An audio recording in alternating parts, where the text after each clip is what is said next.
Ladies, thank you. I'm Micah Ullman along with Cher Calvin watching a bizarre situation unfold here. This is a follow-up investigation as we've been reporting a couple, Dan and Stephanie Menard, missing for the better part of a week at least. Neighbors reporting they did not show up for church, which they do, dare I say, religiously on a weekly basis. They did not show up, and law enforcement investigating now, they believe, foul play.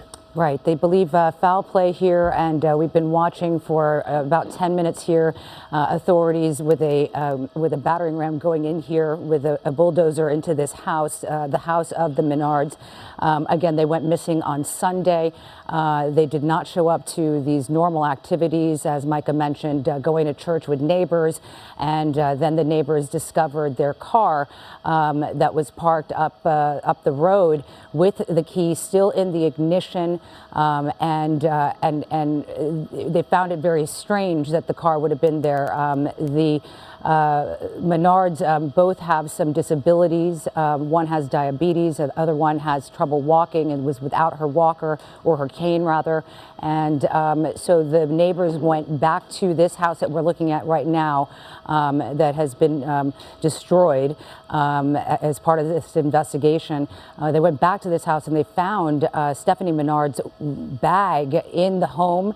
And the wallet and cell phone still in her bag, as well as all of the appliances on in the house, air conditioning, electricity, TV, you name it. And so this has been a very bizarre situation, and neighbors have been called authorities after they called several hospitals to see if the Menards were at a hospital, and they did not find them there, and then called authorities, now leading to this a few days later. Yeah, to be sure, suspicious circumstances. Now we have the CHP along with the Riverside County Sheriff's Department investigating. Shelby Nelson is on the ground for us near the scene, not able to get too close, but certainly been following this for the last several days. Shelby, what do you know? Yeah, sure, Micah. As you both said, one of the biggest developments that we've received so far is that police do suspect that foul play is involved. We're not really able to get much out of them right now. We asked them if they've been able to locate the couple, if they know their condition, but they couldn't answer that question.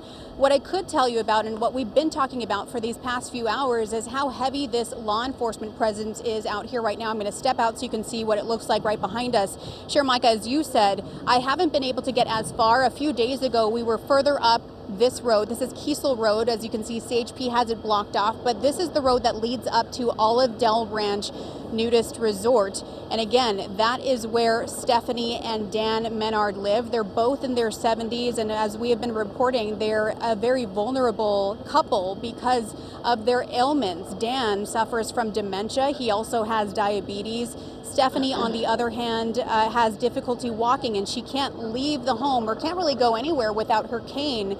And they also say she has multiple sclerosis. But regarding that cane, what neighbors had told us is that when they went into the home, they had found the cane in a bucket, which was weird because, again, she never really left the home without it or could walk anywhere without it.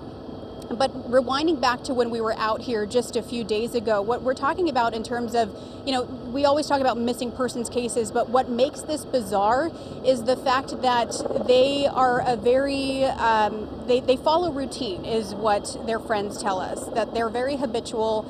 Every Sunday they go to church with their friends, and when they didn't show up, when Stephanie didn't call her friend John to go to church that morning, they kind of thought things were off.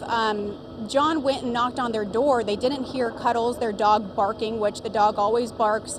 He thought that was weird, but he thought maybe that they drove to the church by themselves. So eventually, him and Irene started driving to church. On their way though, half a mile down the road, they found this vehicle parked to the side of the road, and it happened to be Stephanie and Dan's vehicle off to the side of the road with the keys still in the ignition. Now, when they got to the church, Stephanie and Dan were not there. They thought that maybe they hitched a ride over there, but Stephanie and Dan weren't there. So then they came back. John and Dan are really good friends. They've been friends for years, and John was able to access their home. He opened the house. Irene and John went inside, and they found Stephanie's purse with the wallet inside. They found other items. The AC was on. The dog wasn't there. Again, the cane was still in the bucket. So really bizarre circumstances. And just to give you kind of a frame of reference, it looks like someone from Redlands PD just arrived to give us a statement, so we're going to be setting that up right now. But as I've been saying, it's a very bizarre situation, and Redlands PD earlier today told us that they had received a call, they had received information from witnesses about this, possible person who may be involved in this disappearance, and that's why they started to target that home.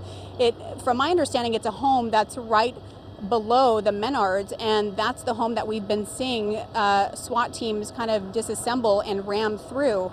But let's move over because we have our cameraman over here. We're going to start heading over so we can listen in from Redlands PD. You know what? I'm going to send it over to you guys so we can get that set up, and then we'll have an update from Redlands PD in a short second. I'll send it back to you.